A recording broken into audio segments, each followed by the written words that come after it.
one wasn't too, even though he high jumped 7.2 in college, that other one was a little bit even out of his reach. I'll bet Herman Moore told Mitchell, look, if I have to extend for that thing, John Lynch hits me right in the ribs, man. Keep that thing down. I need those ribs. I got to breathe.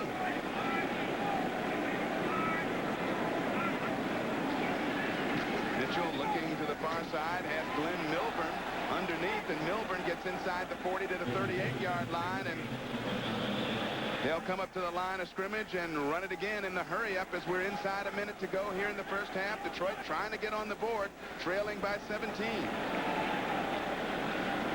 Mitchell again, blitzes on, and Nickerson missed him that time. Mitchell got away from it, hits Johnnie Morton, who rolls forward down to the 31-yard line for another Detroit first down. Timeout situation, Detroit only one, so Mitchell signals that he's going to spike it in order to stop the clock with 30 seconds to go. And he does. So 26 seconds left. It'll be 2nd and 10. But Johnnie Morton, a nice catch to keep the drive alive. They want to get down in a situation where they can at least get 3 points. Here we're going to have Culpepper drop out on his own blitz. Now he's right there. He pretends like he's going to rush. There's Culpepper. Hey, guess what? I'm back here covering the pass. And Culpepper is going, look, don't have one of those little guys coming here that I have to chase. I don't want to chase anybody. Just dink the ball over here without seeing me. Let me pick it up. Detroit pretty much in Jason Hanson's field goal range here. They'd like to move it down and maybe get 6 out of it. Little swing pass out to Barry Sanders, and Sanders gets to the sideline where he stops the clock at the 31-yard line. Bobby Ross is not thinking 6 right now. But Bobby Ross is thinking 3. He wants to go in with something positive to talk to his offense about. Anything positive to talk to his offense about. Or his defense, for that matter, because their time of possession in this game in the first half has been terrible. Their penalties have stopped drives. They've got no points at all.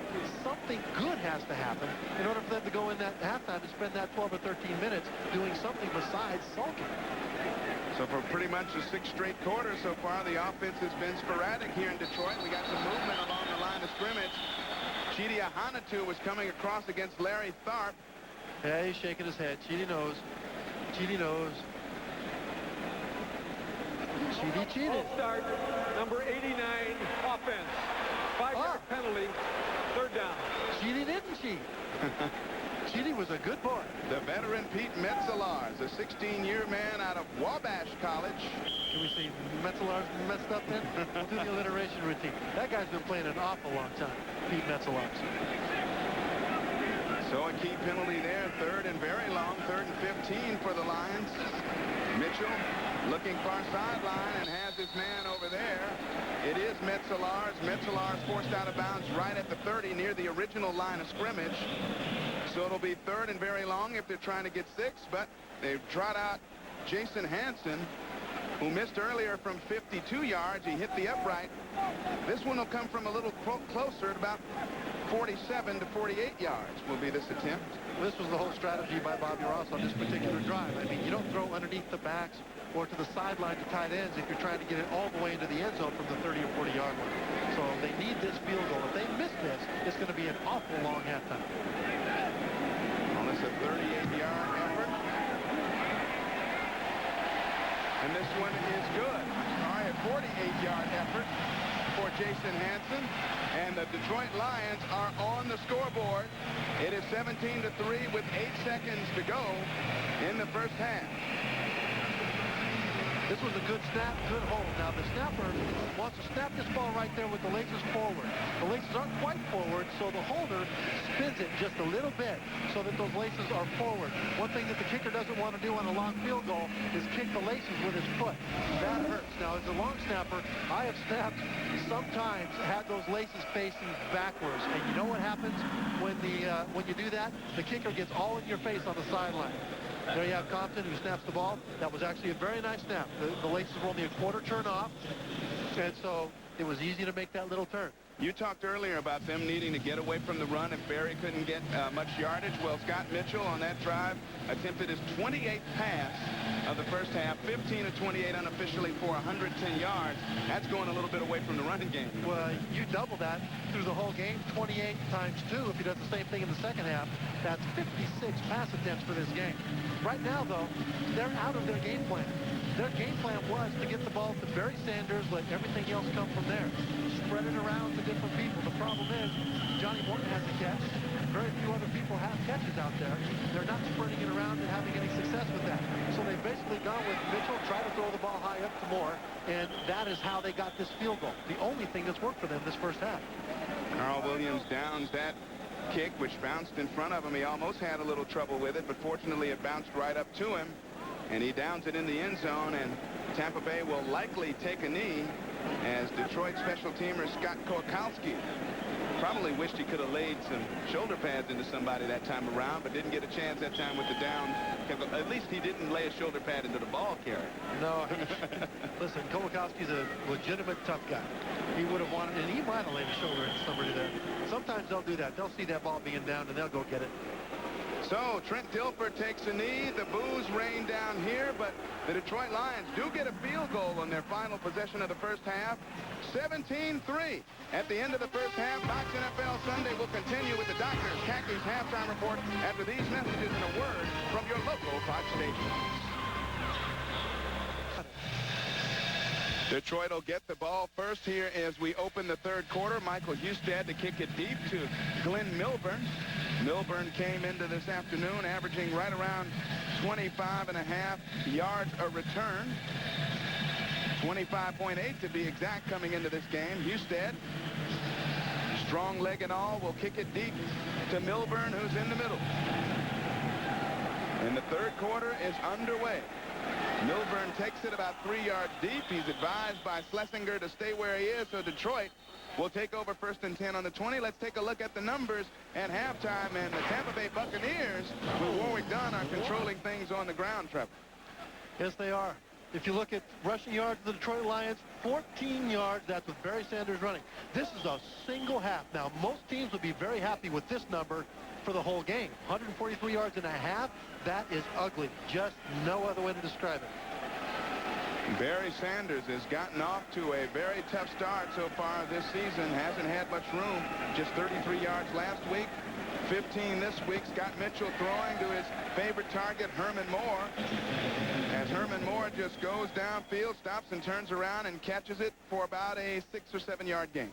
There's only one sack, but you can look at the hurries, the pressures. Quarterbacks get hit on those hurries as well. 3 knockdowns, 2 batted passes, 1 pick, and forced out of the pocket 5 times, folks. That's a lot of mayhem going on for a first half of passing. Mitchell completed only 40% of his passes last week, but the defense scored a couple of touchdowns and helped the Lions get a victory over the Falcons. This time around, haven't been as consistent against this active Tampa Bay unit. Barry Sanders with some room off the right side, gets it up to about the 30-yard line. And if he doesn't have first down yardage, they'll be very close. Warren Sapp making the tackle on that play. Big Warren Sapp is going to run all the way across the field. Look at what he does. He just runs over there.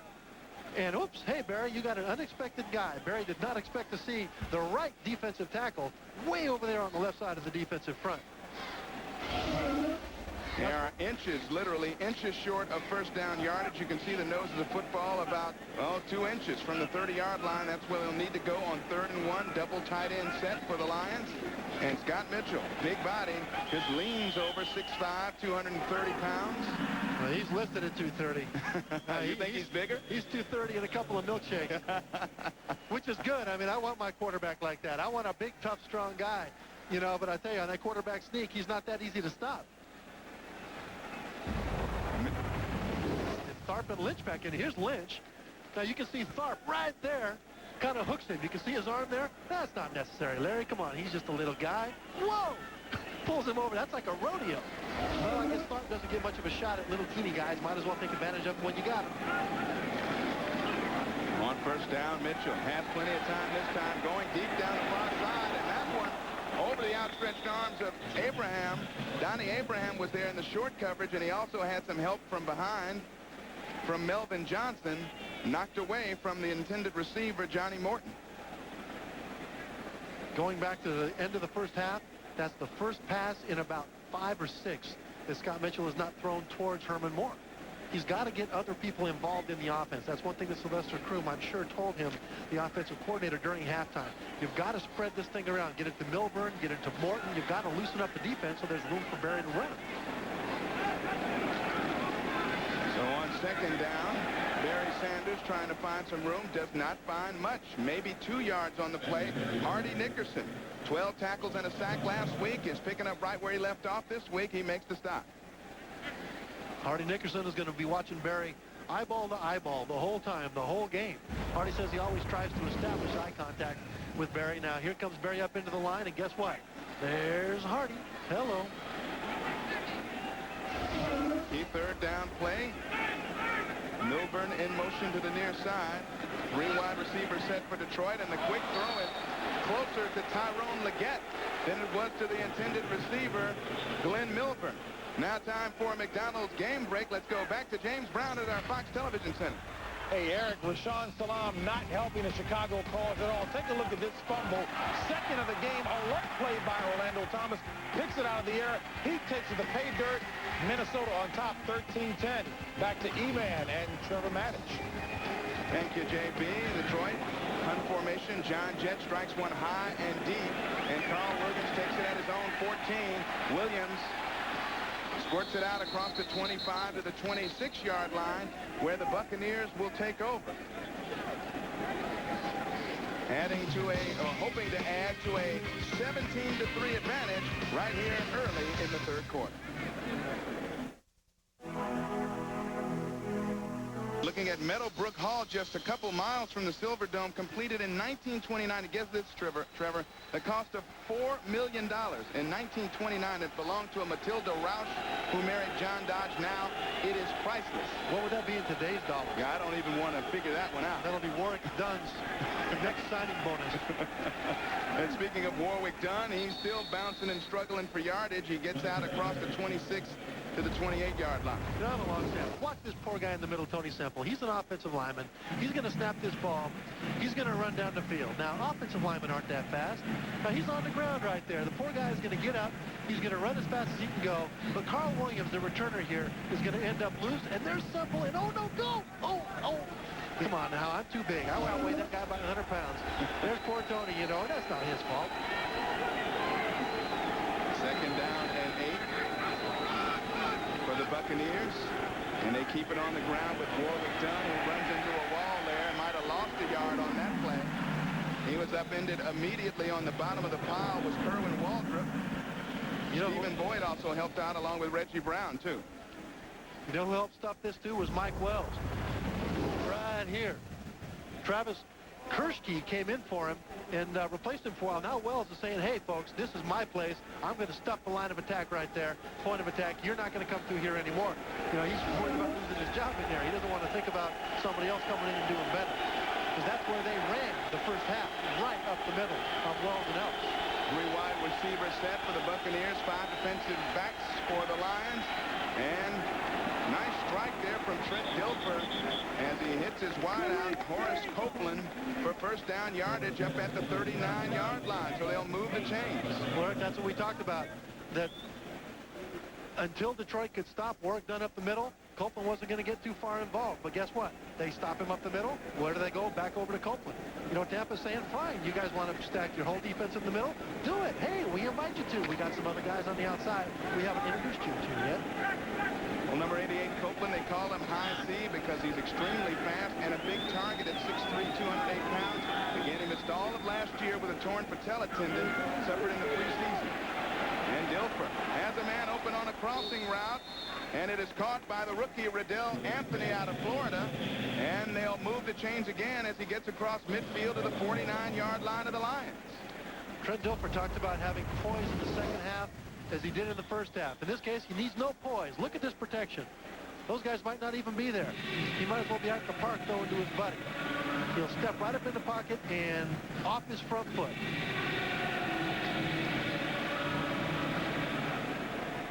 Trent Dilfer today, you see his numbers. Not big in terms of the yards, but he hasn't had to throw it much with the great running game anchored by Warrick Dunn. Lions get a lot of movement along the line of scrimmage, but no flags down on the play, and Michael Allstott, very little gain on that one. Reggie Brown in on the tackle. Now, Reggie Brown did a great job getting penetration upfield from the backside, chasing it down. Great speed of Reggie Brown on that. But again, what Detroit is doing now is stacking up the middle. You're going to see Reggie Brown right here. He's going to come around the side, but look at all these guys just make a pile. There's just absolutely nowhere to go. Reggie Brown chases it down. Even second down and 10. Reggie Brown also active last week, 13 tackles and an interception for a touchdown, and now Trent Dilfer in trouble. Down he goes, big Luther Ellis on the quarterback sack, his second of the year. Luther, a happy guy, University of Utah, Ute. The Lions really believe that Luther Ellis can be one of the top 4 or 5 defensive tackles in the NFL within a couple of years. All he does is drive the whole thing back. Steve Boyd comes in and blitzes, pushes the pile back. And you know what the defensive brain trust of the Lions is thinking right now? Fellas, Luther, Steven, if we did this now, why didn't we do this in the first half? Buccaneers have allowed 3 sacks on the game. Lions trying to get this crowd back into it. On third and long, the draw to Warrick Dunn. And Dunn spins off some tackles, gets across midfield to the 47. Impressive looking run by Warrick Dunn, but it'll be well short of first down yardage, so Tampa Bay will have to punt. Outstanding series by the Detroit Lions defense. They manhandled Tampa Bay's offense that time, right down there in the pits. Defensive line gave Warrick Dunn nowhere to run. They put pressure on the quarterback. It was good coverage in the secondary. If they can do it now, why not the first half? I can tell you Bobby Ross probably had a few things to say at halftime. Tommy Barnhart's going to look to put this one out of bounds inside the 20 and pin the Lions back deep into their own territory. They'll strike this one from about his 41. Pushes it right down the middle, and Glenn Milburn calls for the fair catch at his 14. So the Lions take over, first and 10. They're going to try to get their first touchdown of the game as the third quarter action continues here at the Silverdome. Chance of getting a date with Jamie Lee. Curtis, not a prayer. Look at this thing right there. What on earth is that snake up there? I hope they got the poison out of that thing. He'd bump into somebody, kill him dead. Sanders trying to get on track. 6 carries for 11 yards, but his long was 13, so he's lost yards in most carries. They're going to get it to him on the swing pass, and he pulls away, gets first down yardage out across the 25 up to the 27-yard line. So if he can't run it, take it out in a swing situation and get some yardage. Tampa Bay changing up with the zone blitz now. They didn't run it much in the first half. They didn't have to. But what you're going to find here is Culpepper is going to come back into the pass, and you're going to have the linebacker Nickerson is going to come rush. Here comes the linebacker. Here comes Culpepper. That's the zone blitz. Now, they threw away from the zone blitz that time, so it didn't really have much effect. But they're starting to mix this back in there. The first half, they didn't even do it. Sanders getting away from tackles, and of course that's what he does so well in the open field. On the play fake, Mitchell running out of the pocket, looking deep down the near side. That one deflected and caught by Johnnie Morton. Morton will not be caught from behind. He will score. Touchdown, the Lions are back in it.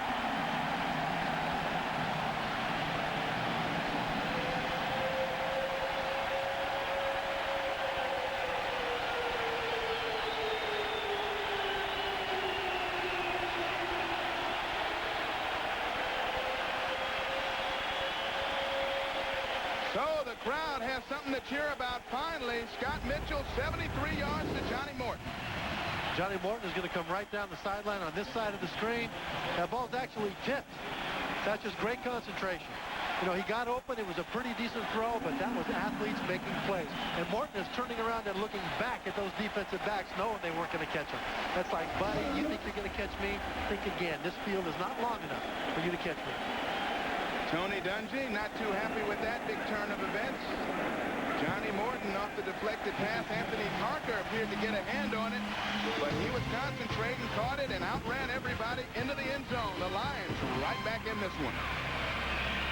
Johnnie Morton, a 73-yard touchdown reception. Warren Sapp on the extra point appeared to injure his right ankle. He walked off the field on his own power, but he was obviously favoring that ankle. And up until that play, the Tampa Bay defense had been pretty much in control of things, but one play gets the Lions and their fans right back into this. This is what the Lions did last week.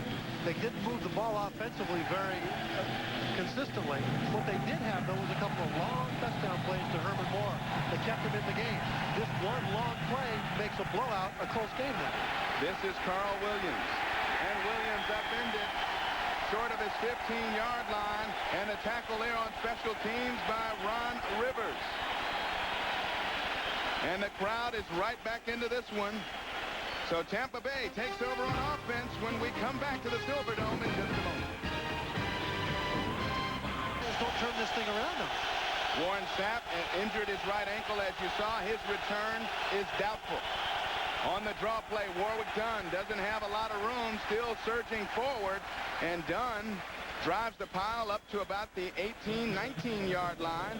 It'll set up 3rd and 6 for Tampa Bay. I don't think it was actually Dunn that drove the pile. I think it might have been those other guys, Eric, but I think Dunn was in the back of it, though, following that thing up as it was getting pushed.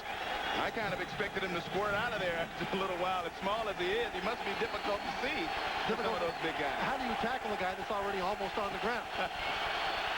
So the Lions urging this crowd on a big 3rd down. 3 receivers in for the Buccaneers. 5 defensive backs for Detroit.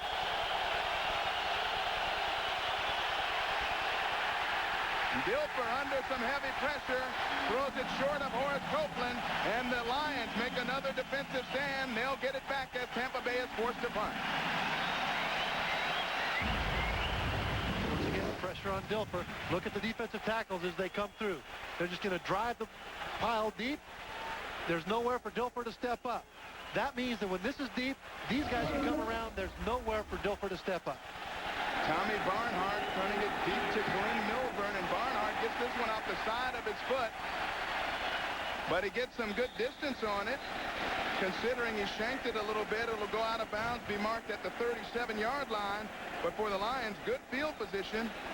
As we approach the 5-minute mark here in the 3rd quarter, Lions going to try to strike again and tie this thing up. Defense by the Detroit Lions. 3 receivers for the Lions, 5 defensive backs to give to Barry Sanders, and he hasn't had a lot of room all day long. Doesn't get much there. Maybe a yard up to just across the 37-yard line. Eric, this is a crucial drive psychologically. If Detroit can go down and at least get a field goal out of this, if Barry Sanders can come up with some yardage on this, you'll find that Detroit will be right back in this thing. As you can see here, the second half yardage is all Detroit. Barry Sanders has racked up more rushing yards against the Buccaneers than any other team in the NFL during his career, but not so today. Quick slant pattern. Herman Moore out jumps his man and comes down with the football. It'll be a 1st down, but a flag is down on the play as well. So the all-pro receiver is getting a lot of balls thrown his way by Scott Mitchell. Herman Moore on Donnie Abraham. Moore is just bigger. He's taller. He's got longer arms. Number 84, offense. 2 men moving simultaneously. 5-yard penalty. 2nd down. Folks, this is the 3rd pass play of more than 10 yards this game that has been called back because of penalties. We had 2 guys, of course, stepping out of bounds on back-to-back plays, which I've never seen. You never saw that one either. And then 2 guys moving at the same time. Scott Mitchell's going, look, we're not getting the blocks. We're not getting the running game going. I'm throwing you all the ball, and yet we're shooting ourselves in the foot. This is what Tampa did last year. The Lions bring the fullback back. Tommy Bardell in front of Sanders, and Mitchell stepping up in the pocket, comes deep near side. And that one caught by Johnnie Morton. No, they're saying it is not. That he trapped it. So no 1st down yardage for the Lions, and it'll force a 3rd down. Mitchell hit as he threw this ball. That's why it was a little bit low. The pocket's collapsing around him. Somebody bumps him down low, and you can see the spiral of that football. That thing is wobbling. And that looks like a trap. But had he not been bumped, he'd had enough velocity on that ball, would have been a completion. Right now, every little good thing needs to happen for these Lions. They needed that catch. 5 defensive backs in for the Buccaneers. The 3 receiver set for the Lions. Moore is in the slot. Mitchell under some heavy pressure gets it away to Barry Sanders, who slips and falls as he makes the catch, and that allows the Tampa Bay defense a lot of time to come up and make a play. And Lions not too happy with John Lynch and company over there. Tyrone Leggett took Barry Sanders out of bounds a little roughly, and some talking still going on. Here's that zone blitz. Charles Vincey is going to come blitzing in over here. Or check that. He's not from back there. He's right there. And then what's going to happen is this defensive lineman right there is going to back off into pass coverage. Charles Vincey doesn't even get blocked. He's all over Scott Mitchell on that. They just got confused in the blocking scheme. John Jett feels the low snap and punts this one high. And it comes down to Carl Williams at his 19. And Williams gets up to close to the 30-yard line. A lot of bodies flying around over there, but everybody appears to be okay as Williams gets up first. And the Buccaneer offense is going to take over right now, 1st and 10 at the 30. Richard Roundtree. Shaft. No, he's not Shaft right now. He has an incredible ensemble cast.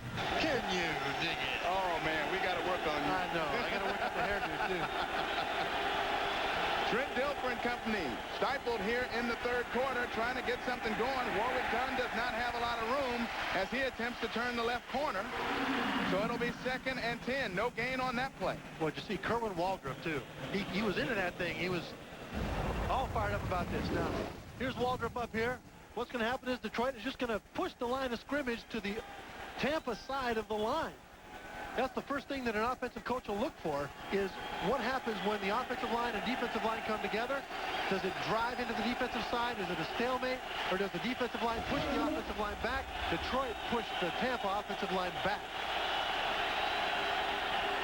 And Dilfer, good protection this time. Going deep down the far side. We have a flag on the play. And the fans want offensive interference down there against Riddell Anthony. But we have a flag on the play back at the 45-yard line of the Buccaneers. Another one down back in the Buccaneers backfield. Riddell Anthony, speed burner out of Florida, the rookie, 5'11", 178. Starting in place of Carl Williams today, who has a hamstring problem, but has seen, of course, a lot of action. Now the officials talking things over with the Lions. 2 flags down. Again, one at the 45 and one in the Buccaneer backfield. We have an illegal contact on number 31 defense. That penalty is declined. We have a personal foul, roughing the passer, hitting the quarterback low. Number 93 defense. 15-yard penalty, 1st down. Here comes Waldrop right here. He's going to come through against Gruber. He's going to come back underneath just like he did in the 1st half, and guess what? Go right down for Dilfer's knee. He did that in the 1st half. The same exact thing. Wasn't penalized for it. The ref said you're not going to do it again. Week 1 finds some extracurricular stuff going on, and the Gene Washington and the gang at the NFL office hit the wallets. A couple of Buccaneers down there at the bottom. I think that you're going to see a fine against Waldrop for this, though. You can injure a quarterback. 6 starting quarterbacks were knocked out of the game for the whole game or part of it last week. They're not going to let this stand on Waldrop. So 1st and 10 on the Detroit penalty. And Dilfer back again, hitting Rob Thomas for a gain of about 4 yards up to the 49-yard line. So up by 7, time here on the side of the Tampa Bay Buccaneers. Harry Colon making the stop. They'll try to methodically work the ball downfield and get some time off that clock. An interesting thing is going on right now with Tampa's game plan. The running game has been stopped. Trent Dilfer is now taking over. He talked about this yesterday, that he wanted to make sure that when it was time for him to rise up and have poise, that he did not make the killing mistake, that he moved his team. And the draw to Michael Allstott. Plenty of room. Allstott rumbling inside the 40 to the 39-yard line. He fumbled the football. The Lions say they have it. The Buccaneers say it was on the ground. The officials say there's a penalty on the play. A flag is down at the 50-yard line. They rule him down as well, so it would not be a change of possession. With all those people saying what they were, it sounds like Congress to me. You know, they're saying one thing, somebody else is saying the next. Well, let's take it back. Again, you see the official. Holding number 60, offense. 10-yard penalty, 1st down. The runner was ruled down by contact. 2nd down. Jim Hine, the culprit on the play, and a holding penalty. There he is right there. He's working on big Luther Ellis. And let's see if he holds him. Oh, that's a terrible call. Pine has both his hands inside Ellis. You can grab him in there all you want. You can hold him, you can squeeze him, as long as your hands are inside his frame, in his chest. In that case, his hands were inside, and I don't even think he was holding. I have no idea what the ref was looking at. That was a great block by Pine. So second down and 15, the Buccaneers with 3 wide receivers, and that's Jackie Harris in the backfield. Dilfer looking, firing, has this man. Horace Copeland makes the catch very close to first down yardage at the Detroit 45-yard line. So the big guy out of Miami coming up with a big catch. Horace Copeland, high C. Number 88. He's right here. Comes down and just runs into the hook. That's one thing. If you look and see where all those Detroit Lions were when Horace Copeland stopped, they were far away from him. This is one thing that Dilfer said he wanted to exploit, the really big, soft holes in that zone. So Tampa Bay methodically working it downfield. First and 10. Warrick Dunn trying to find room up the middle. Has to dance a little and picked up a little bit more than 2 yards on the play. So it'll be second and call it 7 for the Buccaneers as they're in the Lion territory at the Detroit 42. Warrick Dunn approaching the 140-yard mark today. 21 rushes, 132, but most of those yards coming in the first half on delays up the middle. Detroit has made an adjustment. Their second-round draft choice, that named Jerry Wunsch, at right tackle number 71, is in there now for Jason Odom. And he's doing a good job. He's a real big guy out of Wisconsin. Actually, he has been called the best offensive lineman to come out of Wisconsin since Paul Gruber, who is now his Tampa Bay teammate at the other tackle. That's the end of the third quarter with the score. The Tampa Bay Bucs 17, Detroit 10. Fox NFL Sunday continues after these messages from your local stations. Game summary as we start the fourth. Warrick Dunn tore it up in the first half, but Detroit coming on, moving the ball through the air in the second, Trevor. Detroit doing a much better job in the second half. Trent Dilfer, Tampa Bay Buccaneers, have now put themselves in a position that they were in years past and didn't respond very well to. In years past, when things started to go against them, they weren't able to stop the flow of the negative momentum, and they weren't able to get back on track. What they're trying to do right now is stop this Lions momentum and continue on doing the good things that caused them to win. They didn't do that in years past. This is a new experience that Tony Dungy wants them to get really good at, and they need to do it now if they're going to win this game. Dilfer in the offense trying to keep things going here as we start the fourth quarter.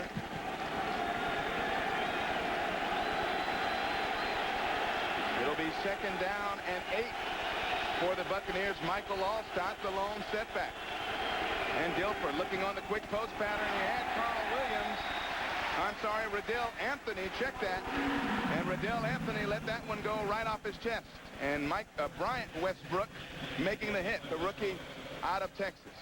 You know what made that play, though, was Kerwin Waldrop.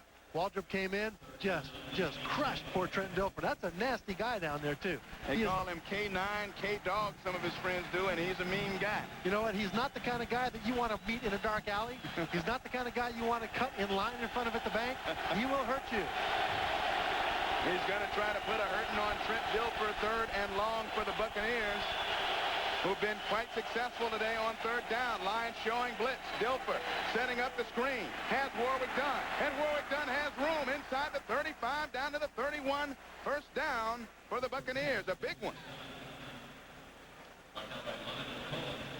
Right now for McDonald's game break, let's return to James Brown at the Fox Television Center. JB. Eric, what a ball game between Minnesota and Chicago. Take a look at Raymond Harris, self-titled ultra-back. 59 yards. Remember, he had a 68-yarder on Monday night. That gives Chicago the lead, 24-20. Third lead change in the last 4 minutes. Back to Eric and Trevor. Central rivals going at it. The Vikings at 1-0, trying to move to 2-0 on the season. The Bears trying to get their first victory after that Monday night loss to Green Bay. And that pass is almost intercepted. It looked like Corey Raymond had broken on the ball, and it went right off his face. Mark Carrier also helped out. And Trent Dilfer, lucky that one wasn't picked off. Whatever happened to those face masks with the stick 'em on it? That ball hits you in the face, it stays right there. Look at this ball come in, right? Whoa, oops, ow. See, if you have, people think face masks are for blockers. Nah, they're for receivers and tip balls. That guy would have swallowed that football, would have gained about 12 ounces. So through the hands of Mark Carrier and off the face mask of the intended receiver, as it turns out. On second down, Warrick Dunn is stacked up as soon as he gets it. Big Luther Ellis is there. Reggie Brown also in there to clean up. Warrick Dunn nowhere near enough room here in the second half as he had in the first half. Luther Ellis makes a great play. He's a big, strong guy, about 10% body fat. He just stands up the defensive line, or the offensive line. There's nowhere to go. They expect this guy to rise up. They expect this guy to be a dominant force inside. He wasn't in the first half. In the second half so far, he has been. On third down, Lions showing blitz. Dilfer steps up in the pocket, gets rid of it, and it was knocked away by Mark Carrier. Warrick Dunn, the intended receiver, and the Buccaneers have a decision to make. It looks like they're trotting Tommy Barnhart onto the field, so they're going to try to punt it and pin the Lions back deep into their own territory. Well, Eric, now the Lions are starting to come back with some attitude back at Tampa Bay. Signature of Tampa Bay's defense is zone blitz. The Lions came with a zone blitz on this one. They dropped Luther Ellis and Mike Wells out of the middle, and they blitzed two guys off the edge. Got pressure on the quarterback, but they still had a full complement of 7 guys back to cover in the zones. That's why nobody was open. Tommy Barnhart will try to get his third kick inside the 20 today. In fact, he'd like to get this one inside the 10 to pin the Lions deep into their own territory. And now we have a flag down on the play. Too much time. Delay a game against the Buccaneers might have been intentional, wasn't it? It is intentional. This ball on the 34-yard line, it's a lot easier for the punter to kick it down, coffin corner out of bounds, or to kick it down with a high sky kick so that his own gunners can run down and catch it inside the 5-yard line if they push it back a little bit. They practice this from about the 40-yard line, 45. When you're inside the 35. Offense, 5-yard penalty, 4th down. When you're inside the 35, it's harder for the punter to be accurate. Now, what he's going to try to do is get the ball as high as he can. The two gunners on the outside are going to try to run down underneath it and catch it if the returner, Glenn Norburn, doesn't try to call fair catch. Now let's see if the strategy, taking the intentional delay of game penalty, pays off. Barnhart. Here's the high kick. Coming down to Milburn, who signals for a fair catch at his own 15-yard line. You can see there was a gunner back here ready to catch it. The kick was a little shorter, so they let Milburn fair catch it. Lions fans have a lot more to smile about. They take over on offense in a moment. Lions take over again on offense, trailing by 7 here in the 4th quarter. Fans right back into this one here at the Silverdome. Barry Sanders in the 2-back set, and off the play fake, Mitchell goes to David Sloan underneath, and Sloan, the big tight end, gets up to the 24-yard line. So call it a pickup of 7 on the play. This game is presented by authority of the National Football League and is intended for the private use of our audience. Any rebroadcast or other use of this telecast without the express written consent of the Detroit Lions and the National Football League is prohibited. Eric Clemens, Trevor Maddich back here in Detroit, where they want to hang Trent Dilfer, but they want some offense right now. Tampa Bay gets out to a 17-0 lead, but the Lions have scored 10 unanswered points, including a big 73-yard touchdown pass in the 3rd quarter from Mitchell to Johnnie Morton to get right back into it, 17-10. Barry Sanders had a little room that time, picked up another 2 or 3 yards and a first down for Detroit. We expect Barry Sanders to gain most of his yards in the 4th quarter. In this case, he might gain all of his yards in the 1st quarter. Didn't have very many earlier on. 10 rushes, 20 yards. His lifetime yards per carry is in the vicinity of 5. Now he's down to 2 for today. Credit Tampa Bay's defense. I don't know if I ever remember a time where he had back-to-back games that produced so little yardage for him. 33 yards against Atlanta last week. Off the play fake and roll out. Mitchell looking. Dumps it off to his big tight end, Pete Metzelaars this time. And Metzelaars steps out of bounds after a short gain of 2 yards. But Mitchell just didn't have any place to go. Scott Mitchell once again buying his team some time. Makes the fake to Barry Sanders, comes back around. looks downfield. There's not a whole lot there, so he dumps it off to Metzelars. But before he does a little hop and a skip and a jump. Matter of fact, they might have a new line dance. That looks like a country dance he did there, Eric. He skipped, he jumped, he went back, he turned sideways, he threw the ball. He told us he lost weight, but he would not tell us how much. Barry Sanders on the quick pitch. Bounces it outside. We have a flag down on the play, and in that area, it usually means holding against the offense. We'll see. Barry Sanders is going, look, getting just a couple yards is tough enough. Guys shaking his head. We're going to hold 2. We're having enough trouble getting 4 or 5 yards. You're going to push us back 10. Wait for the official announcement. Holding, number 72, offense. 10-yard penalty. Second down. Ray Roberts, an extraordinary individual. Here he is right here. He's going to be holding on this play. But his father passed away a week ago Saturday. He missed all of practice last week, came back and played last week. That's an extraordinarily difficult thing to do, and this will happen over the course of an NFL season. Because of that, they gave him a game ball, an appreciation for him coming back the day after his father had passed away to play in last week's game. Came on strong last season after an injury-plagued 1995. Mitchell steps up, guns it for Barry Sanders. Sanders brought down from behind on the play. Derek Brooks on the tackle. Look at the pattern that's going on now with play selection, though, with the Detroit Lions offense. They're throwing the ball short. They're running the ball short. They haven't tried down the field for this whole series. And Tampa Bay doesn't mind if they do that. You know, if they just sort of dink it, they don't mind if Detroit gets a couple of first downs, because it's hard to string together 5 or 6 or 7 first downs just by dinking it. They need to go down the field more if they expect to move the ball down into scoring position. And on third down, Mitchell looking near side, but throws that one in the dirt, intended for Barry Sanders, who was running toward the near side of the field. So Bobby Ross and his offense can't get it done. They'll have to punt it away, and Tampa Bay will take over. Carl Williams going to receive this punt. Whatever Bobby Ross said to his defense at halftime worked. They were lethargic in the first half. They got gouged up the middle. I guess he didn't say the same thing to his offense, though.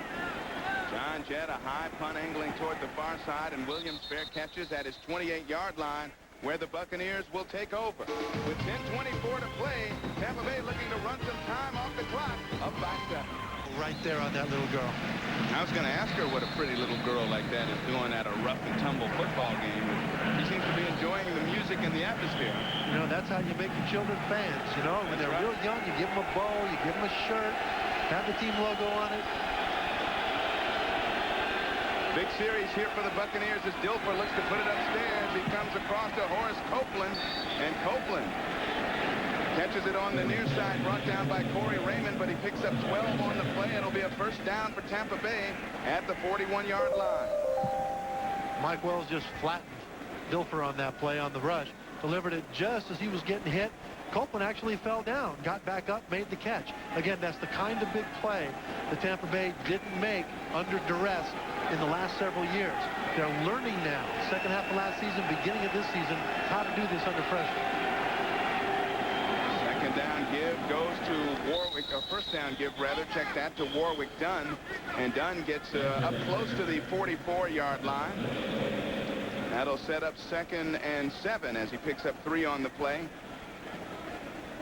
And the Buccaneers right now, if you're running things for their offense, you want to grind the ball out on the ground, run some time off the clock, and really get some points out of it to make Detroit have to score more than a touchdown to get back into this thing. You do want to grind it out on the ground, but right now Detroit is fairly effectively taking that away.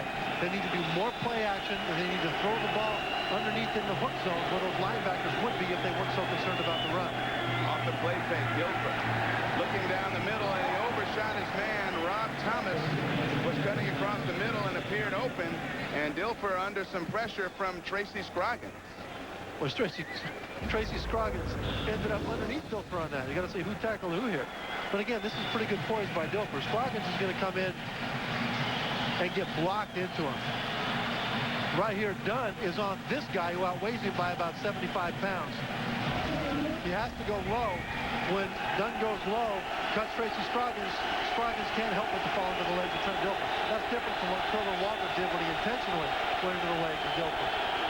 Three receivers and 5 defensive backs in for Detroit. Trent Dilfer does not like what he sees, so he takes a timeout, and he'll talk things over with his coaches and offensive coordinator Mike Shula to try to come up with a key third down play.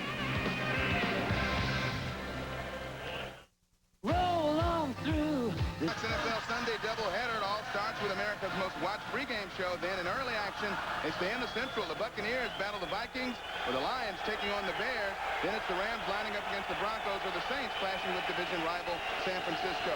Coverage begins at noon Eastern right here on Fox. How about those easy chairs those people are sitting in? That's the way to watch the game. Those are really great seats. Dilfer steps up in the pocket, has a man wide open, and he has his receiver for big yardage down inside the 40-yard line. Down to the 36, it's Carl Williams who comes up with a big first down catch.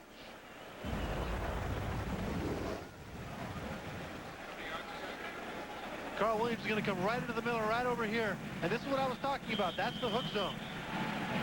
It was great protection for Dilfer. He's able to step up.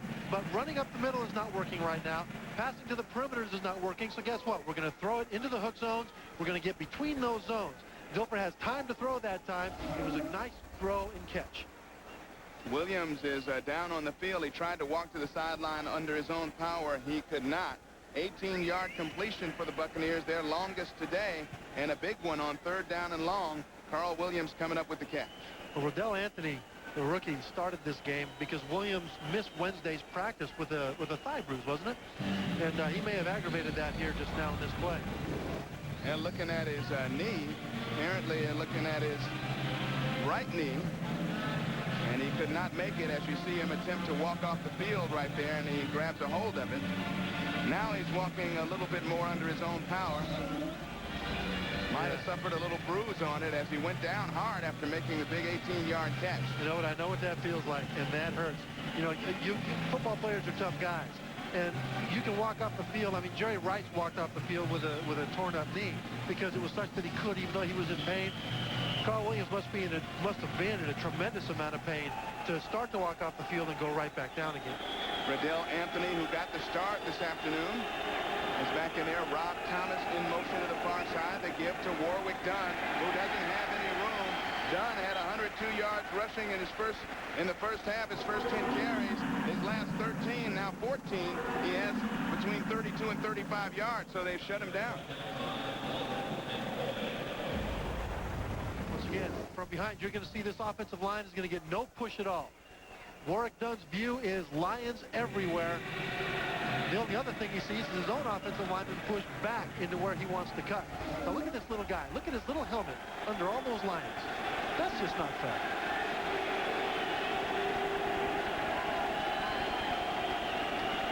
Dilfer on second down, setting up the screen, and that one batted away. Mike Wells was putting on a little bit too much pressure, and somebody got a hand on it. This is a simple twist on the D-line. He's going to come around here. He's going to go down. He's going to come around the side. Kerwin Waldrop down. Mike Wells around. And guess what? Gruber says, oops, I'm going to block that guy one-on-one. Doesn't pass off. Now, Gruber ought to pass off and pick up Wells as he comes around for this screen. Instead, he got locked into Kerwin as he came in. Tampa Bay, 9 of 15 on third downs. It's 3rd and 14, and we have plenty of movement along the lines. The officials stop this one. 3 flags hit the field, and let's see who moves first. I think it might have been Gruber. Kerwin Waldrop has been giving Gruber some fits today. Full start. Prior to the snap, number 74, offense. 5-yard penalty, 3rd down. But you know something? That false start doesn't happen. It's 3rd and 9. The crowd is yelling. If that crowd isn't into it like they are now, that false start doesn't happen. Because on 3rd and 9, a left tackle like Paul Gruber knows he has to get a good jump on the snap count. Problem is, he can barely hear the quarterback. In the first half, when the crowd was out of it because the Lions were playing so poorly, Dilfer was able to actually use some hard counts and drew the Lions offsides. This time, even their own tackles can't hear what's going on with the snap count. The crowd is back. 3rd down. Antonio London was coming on the blitz, and he's looking deep downfield at Dilfer, and that one almost intercepted at the goal line. We have flags down there. It went through the hands of Harry Cullen, but Bryant Westbrook might be called for interference. The Buccaneers appear pretty happy about it. Horace Copeland, the intended receiver, on the deep pattern down the far side of the field, and the officials talking it over. Pass interference. Number 32, defense. Automatic first down. That's the rookie Bryant Westbrook. They said that they were going to work on him. Here comes Copeland on the outside. 71 is an eligible receiver. 71 is eligible. And there's Westbrook trailing him. Now, Westbrook has only, in effect, had about 2 weeks of practice in all of training camp. He held out for almost all of camp. Then he had an injured groin, wasn't able to practice. And Dilfer told us that if he was in the game, they were going to test him, see if he was ready mentally with 2 weeks of practice. Warrick Dunn now out of the game. Michael Allstott, the deep back, and he takes it, runs into a pile, still trying to plow his way forward, and tried to place the ball over the plane there. And looked like Scott Kowalski tried to slap it away from him. Yeah, that's kind of cute. You know, you're in a goal line pile on the goal line. You hold the ball out like that. It's not a worry to have the ball slapped away from you. It's a worry that somebody will bite your arm up to the elbow and take the ball away from you. There's nobody in a good mood down here in the goal line. There is nothing to be said about this except that it's mean, nasty, caveman stuff. There's a little bitty strip of ground right there. You've got 22 guys right there that want to kill each other over that strip of ground. Allstott again, the deep back. Dave Moore was in motion, and Allstott bowls over for the touchdown. So after the crucial pass interference call against the rookie Bryant Westbrook, Michael Allstott plows over, and the Tampa Bay Buccaneers now about to make it a 14-point lead if the extra point is good, and Bobby Ross, his team is in trouble. Power football. You're going to see Tampa come off the ball. Everybody goes to the ground, and Allstott says, okay, I'll go over the top. Actually, he didn't really even get hit there. Stephen Boyd flying through the air like Superman there, but missed his target. Well, you have to guess. Stephen Boyd, any linebacker will have to guess. There's only a yard. You don't have time to read it. You just got to shoot your gun. You look great if you get it. If you don't, guess what? It's a touchdown. So Michael Hustad on to attempt the extra point, and that's right through the uprights. And so, thanks to a quick, big pass interference penalty, the Buccaneers take advantage, go in, and are up by 14. Ball league, and this is just his second year. Goes in from 1 yard out, and the Tampa Bay Buccaneers have quieted the crowd of 58,000 plus here at the Silverdome this afternoon. 8-play, 71-yard drive, and of course the big play in it, the pass interference penalty against the rookie Bryant Westbrook, who was trying to take one away from Horace Copeland on the deep pattern down near the end zone. Hustad, the kick coming to Glenn Milburn, about a yard deep in his end zone, and Milburn tried to find his lane, got out across the 20 to the 23-yard line. Here's the touchdown. Stephen Boyd's going to shoot his gun. Allstott's going to run around the other side. Touchdown. Bobby Ross is going, oh my gosh, but what he's upset about is that pass interference penalty on Bryant Westbrook. That's what got him first to goal with the one down there. Tony Dungy, that's it, boys. He's a happy guy. There you go. That's it. That's what he wants. Is he winning or losing by that? You can't tell with this guy. He is keeps his emotions in check, and his football team playing calm when they needed to this afternoon. That's why they're up by 14 right now as we approach the 6-minute mark left in the game. And the completion there going to Sloan. Barry Sanders against Tampa Bay. Again, he gained more yards against this team than against any other in his career. Only 20 yards rushing today. He's not going to set many records today. He's got his share of them, but today isn't going to add too much to it. On second and short, after Sloan picks up 8 yards off that completion, Mitchell again throws that one high to Herman Moore, and Moore is stacked up right at the first down sticks, but his forward progress is ruled maybe beyond the markers, but we have a flag down as well in the Detroit backfield. So once again, things appear to be backfiring for the Detroit Lion offense. Offense, 10-yard penalty, second down. Well, that's Ray Roberts getting called again at left tackle. And once again, Bobby Ross going, fellas, it's tough enough to beat Tampa Bay. What are we doing beating ourselves? Look at that. 4 versus 9 penalties. Tony Dungy is going, you know, ordinarily we're the guys that have the 9 penalties. It's good to be on the other side of this, folks. I mean, he didn't hesitate when we talked to him yesterday. I asked him, was this team close to turning the corner to be a real contender?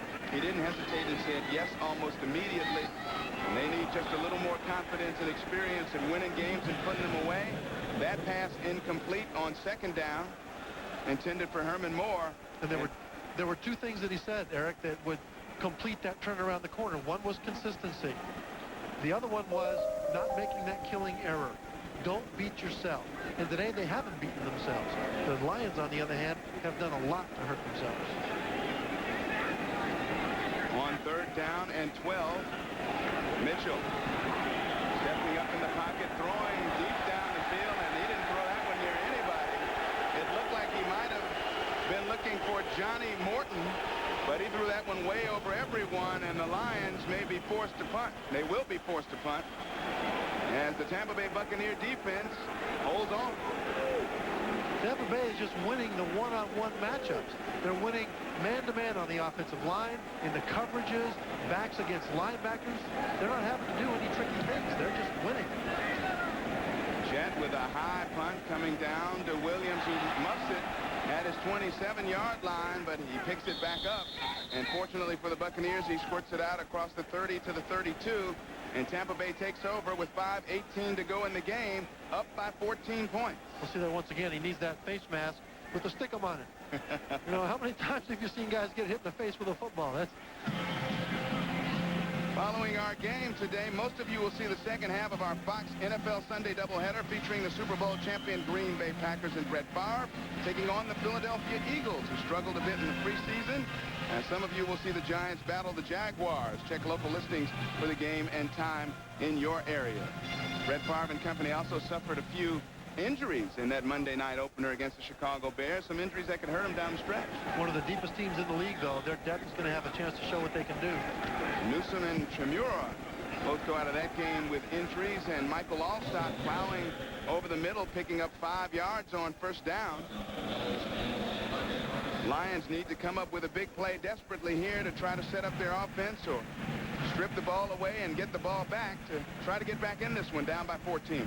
And as you talk about injuries, Tracy Scroggins is still in the game for Porsche. Robert Porsche has been missed terribly by this Lions defense today.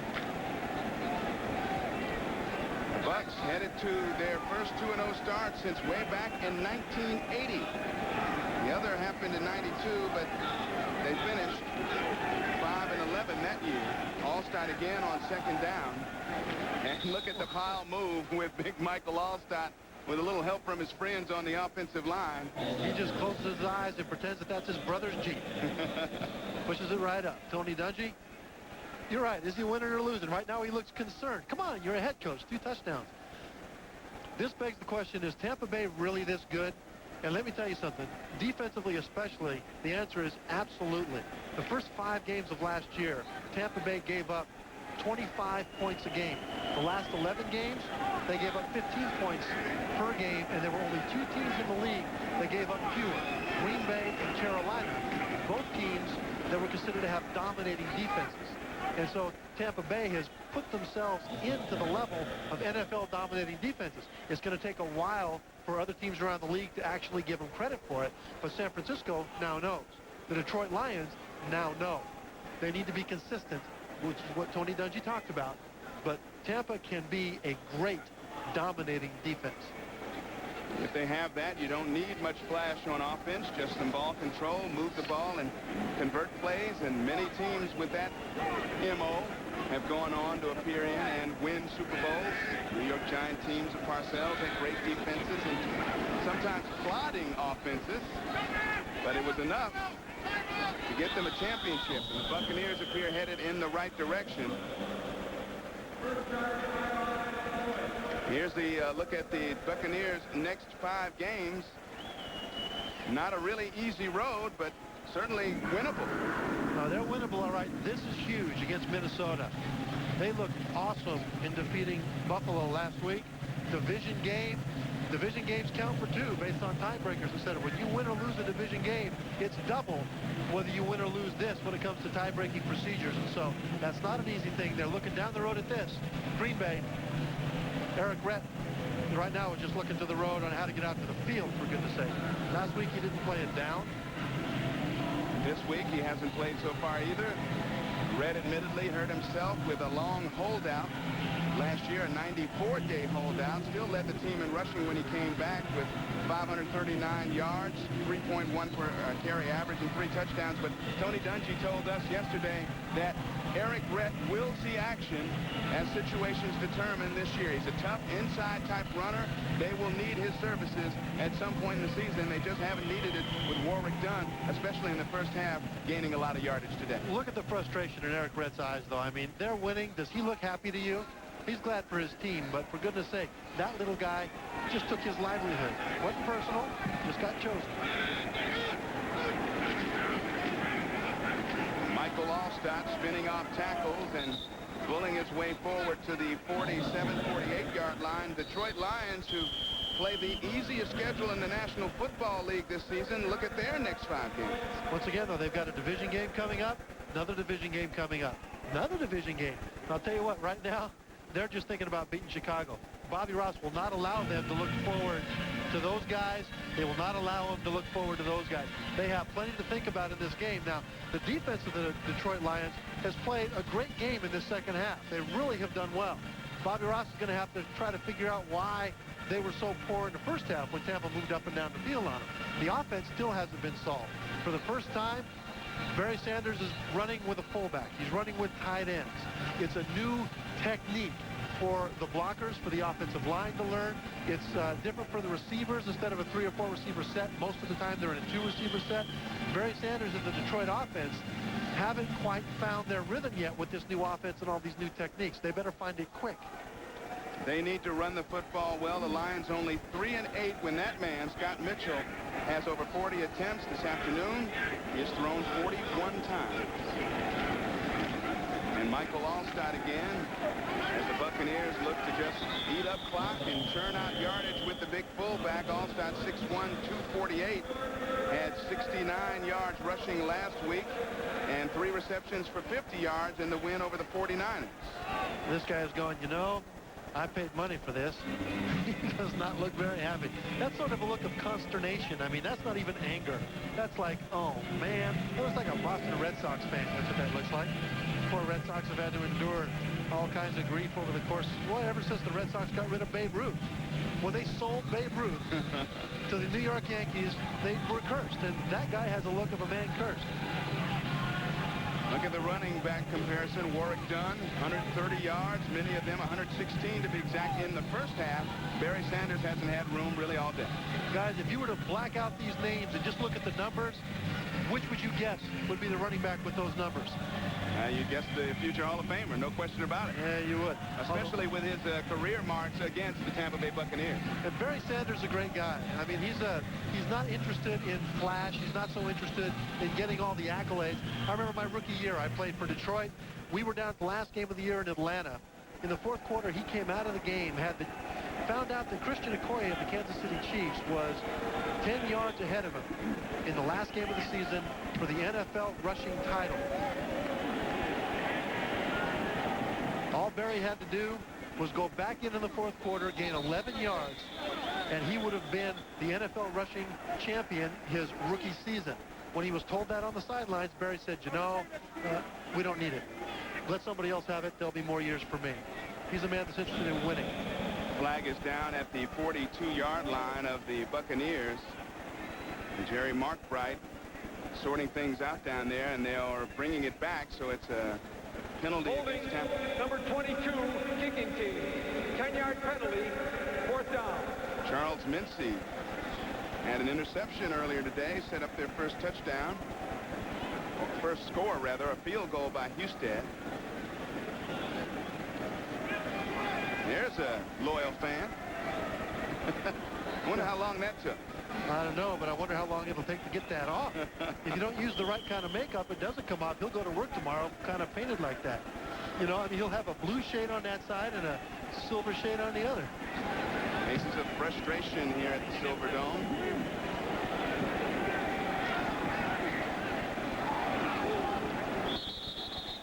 And Milburn returns the punt up to his 19-yard line. On a special day and time next Sunday at 7 o'clock, 6 Central, it's the nonstop movie thriller True Lies, starring Arnold Schwarzenegger and Jamie Lee Curtis. Next Sunday, coming up right here on Fox. Eric, Glenn Milburn is another name we haven't heard much today. He's the most dangerous kick returner the Lions have had since Mel Gray. He hasn't done much at all to garner attention on his return game, and even as a receiver, they've only thrown the ball his way one time. Lions have no timeouts as Scott Mitchell will bring him up to the line of scrimmage and try to work it quickly upfield. In the hurry-up, swings it out to Johnnie Morton, who is met right away by Derek Brooks, and Brooks is joined by a couple of other Buccaneers in white shirts. A very short gain of about 2 yards on the play. Oh, now, see Larry Tharp down there giving the business to Teoki Jackson. You know, right now the defensive line is in their element, and they know it. The offensive line hates this. They've got to throw the ball. Mitchell again looking far side, as is tight end David Sloan. And Sloan gets out across the 25 to the 27-yard line, and we've reached the 2-minute warning. The Lions and Scott Mitchell trailing by 14. They need to strike quickly to get back into this one. Really materialized. Tampa Bay ran it maybe 3 or 4 or 5 times, and that's it. Dungy not very happy. Charles Mincy lost his shoe and called the timeout. Of course, that was the last thing the Buccaneers wanted to do, is give the Lions a chance to get a breather and look things over. Remember, Detroit had no timeouts left. Well, finishing the game, finishing with consistency is something that Tony Dungy has been preaching to these guys the whole time he's been there. Now, there's still 1:16 to go. They've got everything in control, but calling a timeout for that reason is not finishing the way he wants to finish. Now, he's ahead.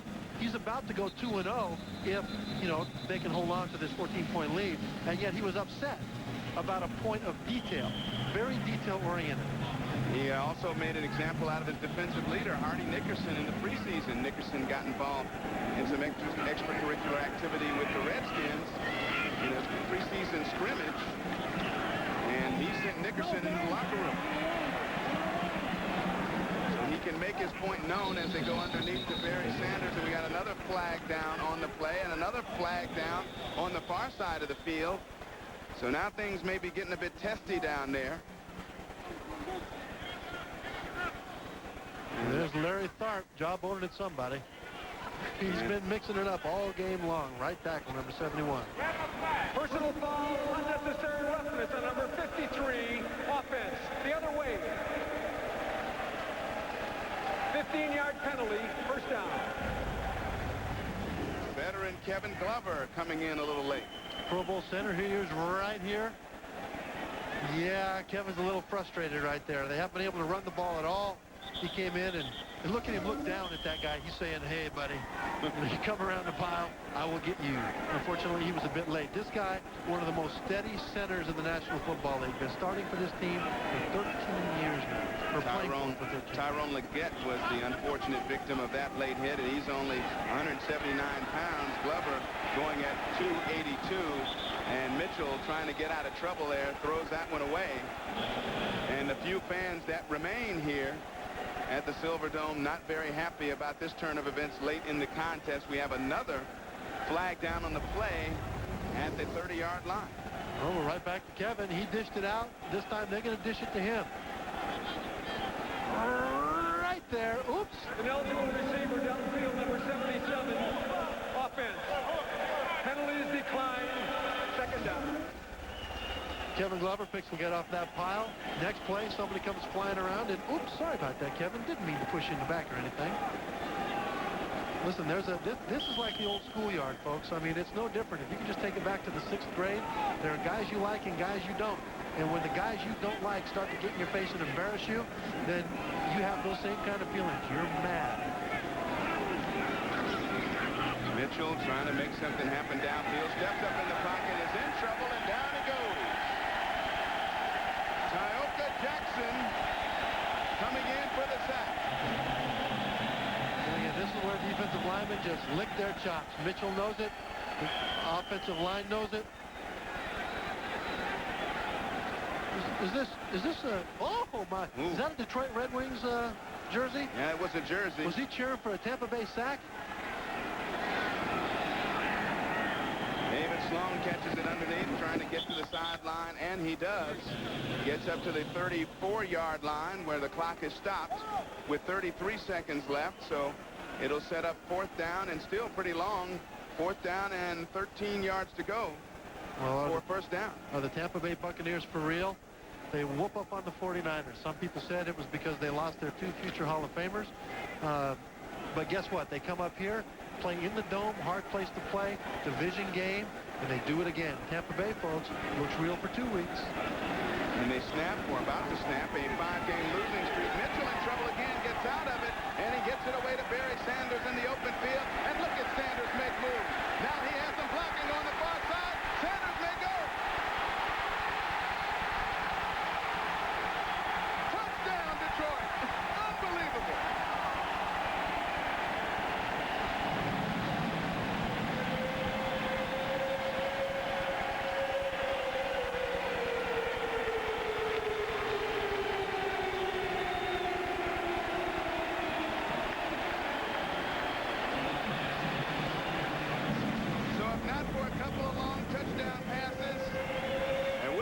Cheering here in Detroit today. Scott Mitchell just under siege over here. Now this is all Barry. This is why he gets his money. Whoop, juke you. Nope, juke you. 2 guys on the ground, picks up a block. Now he's going to juke some other folks. Whoop, juke you. And outrun everybody else. Folks, when you get juked by running backs in the NFL, it's embarrassing. When you get juked by Barry Sanders, everybody in the league looks at it on film the next day and goes, you know, that was Barry. So disaster turns into pay dirt for the Detroit Lions thanks to the future Hall of Famer Barry Sanders. 66-yard catch and run with it. And boy, he showed the vintage Barry Sanders moves on this one. And credit Scott Mitchell with a great play as well, getting away from some pressure. That's when your quarterback is 6'6", 200 and a lot of pounds. Here's Barry. Let's just watch it.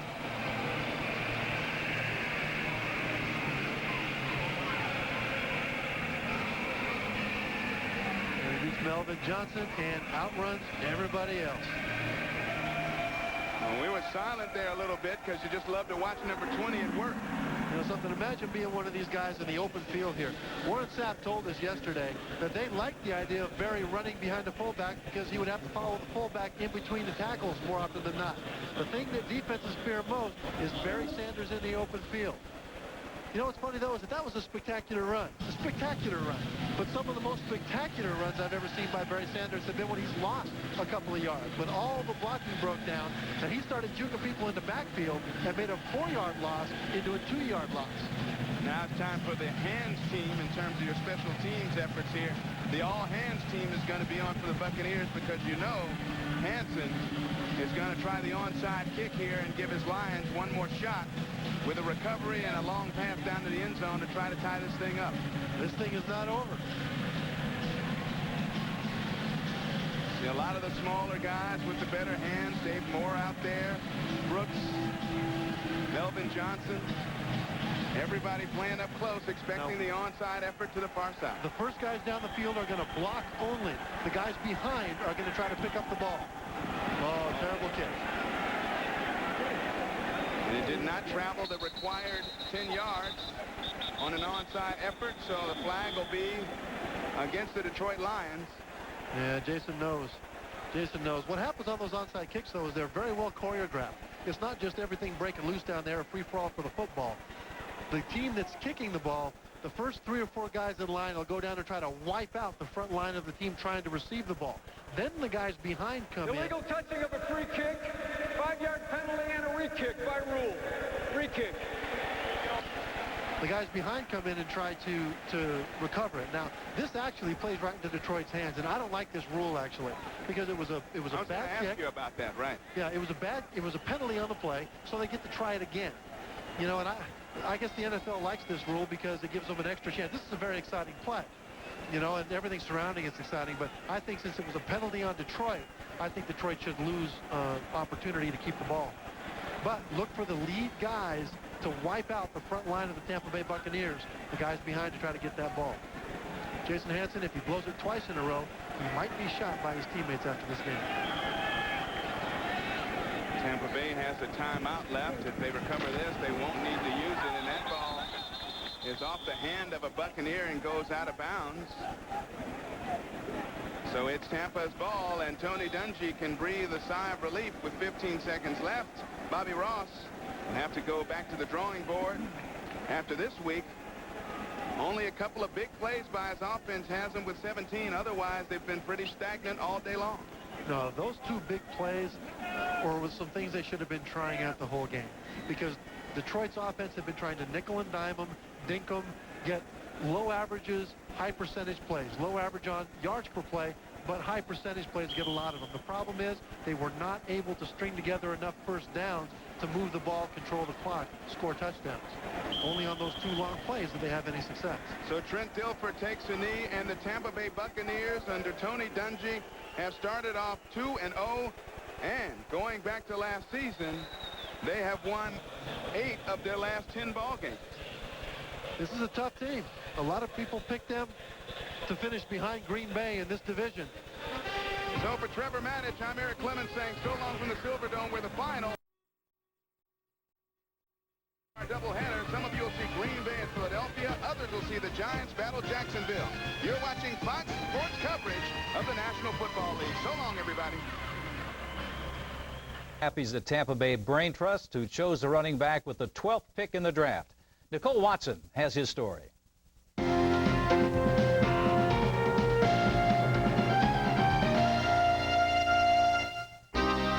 Most have heard of 5'7" 176-pound Tampa Bay rookie Warrick Dunn. But what you may not know is that he almost stopped playing football. Tragically, 4 years ago, just before signing his letter of intent to play for Florida State, Dunn's mother, a police officer in Baton Rouge, Louisiana, was shot and killed. In one night, the person who was his